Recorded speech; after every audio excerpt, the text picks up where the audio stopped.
کیا آپ جانتے ہیں وہ کون سا لمحہ تھا جب اللہ کے محبوب حضرت نبی محمد مصطفیٰ صلی اللہ علیہ وسلم نے خانہ کعبہ پر آخری بار نگاہ ڈالی اور فرمایا، مکہ تو مجھے تمام دنیا سے زیادہ عزیز ہے، اگر تیرے لوگ مجھے مجبور نہ کرتے تو میں تجھے کبھی نہ چھوڑتا۔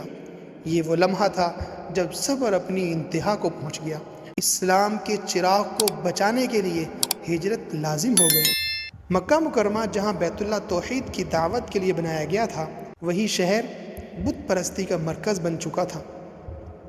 جب رسول اللہ صلی اللہ علیہ وسلم نے لا الہ الا اللہ کا نعرہ بلند کیا تو مکہ کی فضا لرز اٹھی، ہر طرف دشمنی، ظلم اور ستم کی آندھیاں چلنے لگی۔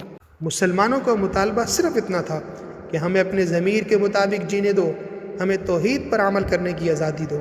لیکن قریش کا جواب سخت تھا، یہ نہیں ہو سکتا، تمہیں ہمارے بتوں کو ماننا ہوگا، ہمارے دین پر واپس آنا ہوگا۔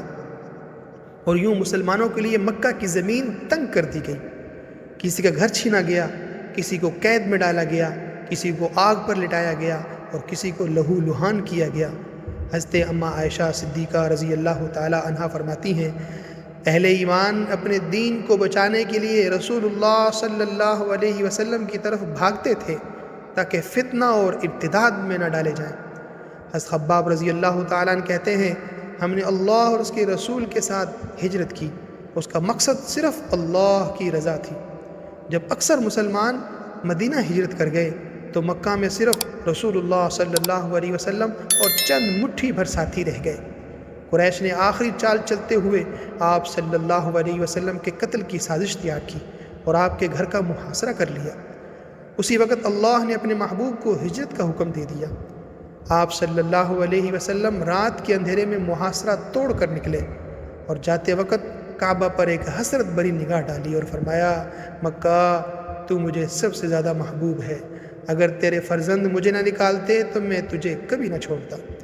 یوں اللہ کی حفاظت نے نبی علیہ السلام کو کفار کی آنکھوں کے سامنے سے بچا لیا، بلکہ یوں کہیے کہ 100 ننگی تلواریں جو حضرت محمد رسول اللہ صلی اللہ علیہ وسلم کو قتل کرنے کے لیے آئی تھی، اللہ نے ان 100 ننگی تلواروں سے حضرت محمد رسول اللہ صلی اللہ علیہ وسلم کو بچا کر دکھا دیا۔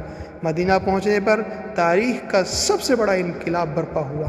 مکہ میں دشمنی اپنے عروج پر اور مدینہ میں ایمان اپنی روشنی پھیلانے کے لیے پرجوش تھا۔